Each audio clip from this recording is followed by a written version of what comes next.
All right, let's crank this up a notch. Brace yourself for episode 2 of Eden of the East. So, episode 2 of Eden of the East kicks off with Akira and Saki touching down in Tokyo, and Jesus Christ, it looks like they've landed in the middle of a goddamn nuclear war zone.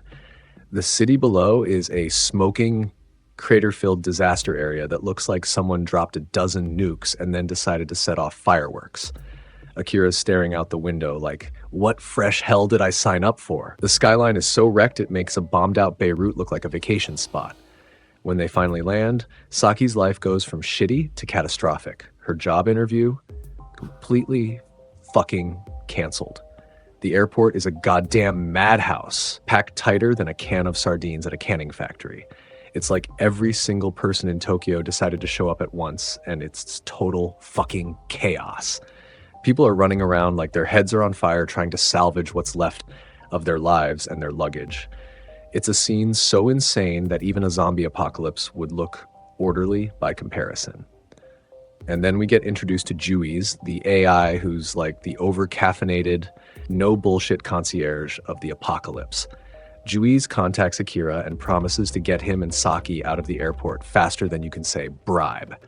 She's like the fairy godmother who doesn't give a fuck, waving her magic phone and making all the bureaucratic bullshit disappear. In seconds, Juiz turns the entire immigration process into vapor, as if she's got some kind of VIP pass to the universe's most fucked up traffic jam. But wait, Mr. Creepy with the phone that's basically Akira's twin is lurking around like a bad case of herpes. This guy is tailing them with all the subtlety of a wrecking ball in a china shop. He's like the nosy neighbor who knows your entire life story before you do. Akira's blissfully unaware, just happy to escape the airport's hellish nightmare without more drama. Akira decides it's a brilliant idea to head to his address, dragging Saki along like she's his personal GPS. They hop on a monorail, which turns into a tour of Tokyo's disaster zone. It's like they're on a roller coaster through a dystopian theme park, where every attraction is a new crater and every view is another catastrophe. Saki starts unloading about Careless Monday, where 11 missiles turned Tokyo into a giant fucking crater field. The city's been utterly destroyed, and Akira's address is right next to one of those craters. Perfect timing, right? They get to the train station, and guess who's lurking again? Mr. Creepy with the phone. He's checking Akira's ID like he's trying to see if Akira's secretly a goddamn superhero. After a quick glance, he lets Akira go, and Akira's just relieved to be free from this creep's shadow. The ferry ride is a rare moment of calm in this apocalyptic shitstorm. Akira and Saki are cruising past the ruins, trying to grasp a sliver of normalcy amidst the wreckage. Akira's reminiscing about New York landmarks, and Saki's sharing her sob story about her tragic past. It's like they're performing a tragic backstory duet while the world around them burns. The ferry ride's supposed to be a tranquil escape, but it feels like a scene from a soap opera with a soundtrack that's desperately trying to pull on heartstrings while everything around them is a complete fucking mess. Meanwhile, Detective Kondo is having a financial meltdown of epic proportions. This guy's drowning in debt and decides that hiring a hit squad is the solution. Because obviously, when you're broke, the next logical step is to add murder to your list of expenses. Juiz handles the hit with such efficiency, it's almost laughable.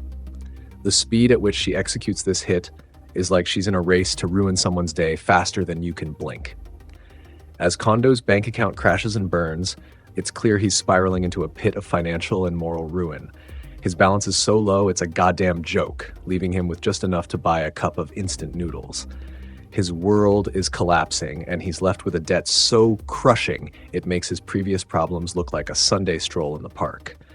The show's dive into 9/11 and the Freedom Tower is a gutsy and controversial move. The parallels between the show's fictional destruction and real-world tragedies add layers of gravity that are impossible to ignore. Whether it's a commentary, a tribute, or just a way to weave real-world events into the narrative, it's bound to spark discussions and probably a bit of controversy. It's like the show is trying to punch you in the gut with its political and historical undertones while also giving you a front-row seat to a disaster movie. On a lighter note, the romance between Akira and Saki is a refreshing break from the madness. Their interactions are sweet, and the fairy scenes are surprisingly charming despite the surrounding destruction. The music adds an emotional depth that makes their moments together feel poignant, offering a brief respite from the chaos. It's like a romantic comedy squeezed into a disaster flick, with just enough melodrama to keep things interesting. In conclusion, episode 2 of Eden of the East is a high-octane cocktail of drama, chaos, and intrigue.